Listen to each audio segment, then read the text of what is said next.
Alright, guys. It is Friday, October 8th, 2021 at 2:17 p.m. Alright, let's start with the Bible verse. We have dailyverses.net, verse of the day. I have the right to do anything, you say, but not everything is beneficial. I have the right to do anything, but not everything is constructive. 1 Corinthians 10:23. Alright, guys, let's start here with FloridaMarquis. If you guys ever check out his channel, FloridaMarquis, has awesome topics and awesome content. FloridaMarquis on YouTube. Alright, so apparently there was an attack. The submarine USS Connecticut suffered underwater collision in South China Sea. And on the video he talks about how they try to cover it up and say it was the Indo-China Sea, making it more like it was in the Indian Sea instead of the China Sea. But apparently this attack happened in the China Sea. Let's take a look here. It says U.S. nuclear submarine USS Connecticut damaged in underwater collision with unknown object in South China Sea. A U.S. nuclear submarine sustained damage and some crew members were injured when it struck an object while operating at depth a week ago in one of the most sensitive bodies of water on the planet, the South China Sea. The U.S. Navy confirmed in a statement on Thursday that the USS Connecticut, a nuclear-powered fast attack submarine, struck an identified object on October 2nd while operating in international waters in the Indo-Pacific region. That's what they had talked about earlier in the previous video I just covered, the Indo-Pacific region, but in reality it was the South China Sea. So that means that they could be facing off with Chinese military. It says U.S. defense officials told CBS News correspondent David Martin the collision occurred in the South China Sea, one of the two adjoining bodies of water where the U.S. and its allies have repeatedly challenged China's territorial claims. China on Friday demanded more information on the U.S. Navy accident that took place somewhere off its east coast. So I'll leave a link to this article so you guys can check it out. Apparently, the subs can go underwater and they can even detect underwater cables and all kinds of stuff underwater. So it would be pretty hard for a submarine to collide with something unless they were either battling or something was happening seriously. So I'll leave a link to this article so you guys can check it out. Alright, next, Zero Hedge. We have Pennsylvania State Representative introduces a parity bill to limit men to having 3 children before mandating vasectomies. It says legislation is being introduced in Pennsylvania that will limit the number of children men could father to 3. The bill, being called a parity legislation, would mandate vasectomies of men at age 40 or allowing their 3rd child, whichever comes first, according to Patch. State Republican Chris Rabb has acknowledged the legislation is supposed to be satirical and poke fun at recent restrictive anti-abortion legislation that was passed in Texas. That is pretty weird. Alright, guys, I'll leave this link as well. Next story. Gazprom plant connected to Russia-China gas pipeline shuttered due to fire. China's energy crunch has resulted in power rationing in more than half of the provinces after the affected world's biggest production base for electronic gadgets to semiconductors to appliances. Among other things, Beijing has ordered energy firms to secure supplies at all costs as winter fast approaches to avoid shortages. But as we learned this morning, a Gazprom gas processing plant connected to Russia's Seoul gas pipeline in China shuttered operations following a fire at the facility, according to Bloomberg. The spokeswoman for Gazprom unit said the blaze at the Amur processing facility in eastern Siberia was extinguished around 0500 London time. Bloomberg's top energy analyst Javier Baez tweeted what appears to be a video of the fire at the processing plant. He said still unclear what's the damage. So apparently the gas factory pretty much shuttered off because of the fire. It says still unclear what the damage, but for a market on the edge, this is another source of worries. A fire has hit the armored processing plant on the Power of Siberia gas pipeline linking Russia and China. So China still gonna be possibly lacking in energy because even the power coming from Russia is being damaged because of a fire. So I'll leave the link to this article as well. China not doing well with energy. Alright, next.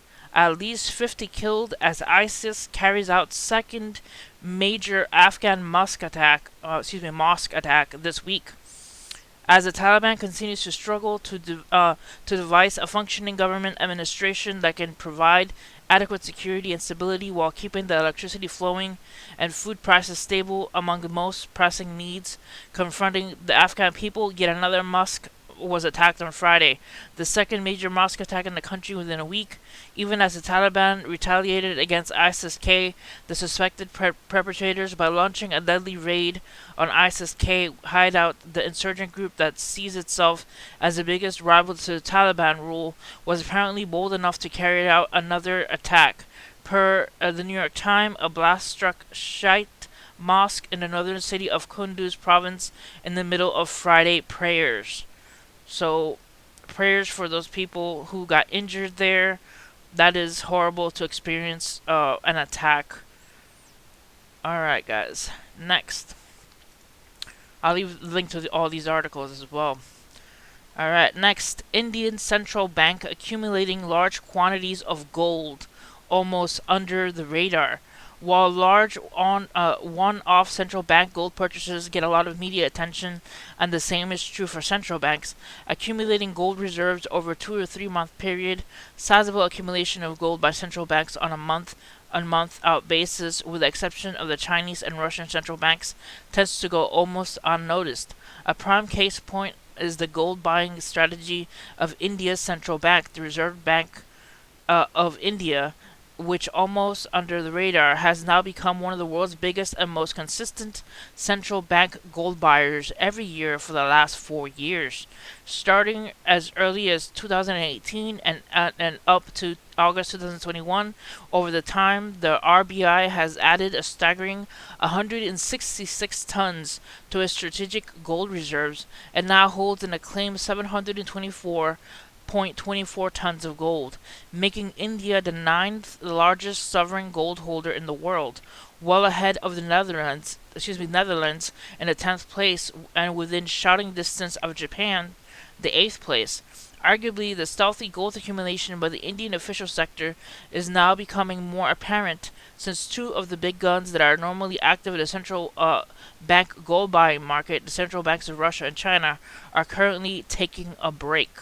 According to the official figures, China, via the People's Bank of China, last added to its monetary gold reserves in September 2019, leaving it with an unchanged official total of 1948 tons of gold since then. Notwithstanding the fact there is a widespread skepticism about the size of China's sovereign gold reserves. Additionally, the Russian Federation, the Bank of Russia, officially stopped buying gold in the domestic Russian market at the end of March 2020 and actually made an official announcement about this hiatus at the time. Due to the pause since of March 2020, Russia's official gold reserves have essentially remained unchanged except for some tiny adjustments, and Russia currently claims to hold 2,294.5 tons of monetary gold. With these two gold buying giants now officially off the grid, the gold buying activities of the Indian Central now come into sharper focus. So I'll leave a link for you guys so you can look at the story as well. India coming up and the buying of gold. Alright. Next. Energy crisis may unleash winter blackouts across the U.S., insider warns. The energy crisis that has been ripping through Asia and Europe could unleash electricity shortages and blackouts in the U.S., according to Bloomberg. Ernie Thrasher, CEO of Ex-Coastal Energy Resources, told energy research firm IHS that utilities' quick turn to more coal because of soaring natural gas prices. We've actually had discussions with power utilities who are concerned that they simply will have to implement blackouts this winter. So I'm going to repeat that again for the US. We've actually had discussions with power utilities who are concerned that they will simply have to implement blackouts this winter. Thrasher warned. He said they don't see where the fuel is coming from to meet demand, adding that 23% of utilities are switching away from gas this fall winter to burn more coal. With nat gas, coal, and oil prices all soaring, it's a clear signal that green energy transition would take decades, not years. Walking back fossil fuels for unreliable clean energy has been a disaster in Asia and Europe. Their power-hungry continents are scrambling for fossil fuel supplies as stockpiles are well below seasonal trends ahead of the cooler weather. A similar story is playing out in the U.S., where increased demand for coal might not be reached by mining companies. We noted Thursday morning that and that boosting output might be challenging due to years of decommissioning mines to reduce carbon emissions and transition the economy from fossil fuels to green energy. There has also been a steady decline of miners over the last 3.5 decades. So there is a decline in coal mining jobs in the thousands. That those supply chains is stretched beyond the limits. Thrasher said it's going to be challenging winter for us here in the United States. Utility company Duke Energy Corp. Piedmont Natural Gas, covering North and South Carolina customers, warned power bills this winter are set to rise due to high nat gas prices and low production. A pure-play coal company has already benefited from demand surge and rising prices in Peabody Energy Corporation. As cooler weather approaches, the company may see an increase demand of thermal coal that utility companies use to produce electricity. On technical basis, a so-called bullish golden cross was just triggered. So heads up for the U.S. This winter may include blackouts. Alright, I'll leave the link as well for that story. Next, the CIA announces high-level unit focused on China, most important geopolitical threat. The CIA on Thursday confirmed it was establishing a new mission center focused on China after a major review that had been ordered earlier in the year by the CIA Director Bill Burns. A new statement issued by Director Bill Burns says the new China Mission Center will further strengthen our collective work on the most important geopolitical threat we face the 21st century, an increasing adversarial Chinese government. It comes amid criticisms as China is ultimately outspying the United States. Also, amid tit-for-tat cyber intrusion accusations, which have gone on for years. A separate report out this week in the New York Times indicates the U.S. intelligence officials are increasingly worried that China is among a handful of nations increasingly arresting, executing, or oftentimes compromising U.S. agents abroad. So I'll leave a link to this article as well, as I see that China is a geopolitical threat. Alright, and finally, a devastating 5.9 earthquake kills 25 and injures more than 300 in Pakistan in terrifying videos and pictures. So a deadly 5.9 earthquake hit Pakistan October 7, 2021, injuring 25 people and more than 300 when it struck southwest Pakistan, burying sleeping residents before dawn on Thursday. The epicenter of the quake was located near Harnay at depth of 9.3 miles and affected a widespread area from Kepa, Seppi, Harani, Bishin, Sufila, Castle, Shaman, and Gob in Balochistan. Mud houses collapsed, roofs caved, and walls fell in. The magnitude 5.9 tremor near a mountain pass of the country jolted many out of their beds. In the early hours of the morning, it damaged scores of buildings and brought crowds onto the streets in the Harai district, Bolochans province. And here you have an image of the roads. They're pretty much cracked and destroyed. People in the middle of the night trying to assess the damage. It says people search for each other in the dark, while others treated a baby's wounds out in the open under a torchlight of mobile phones. Some lay down on stretchers waiting for ambulances to take them to hospital. Rescue workers and medics arrived to look for victims and the ravages and give first aid to those who were stranded, while the country's leaders ordered emergency relief to the quake zone. Alright, the military also flew troops into Burkina, a country's largest yet populated province, to help with search efforts and determine the scale of the destruction.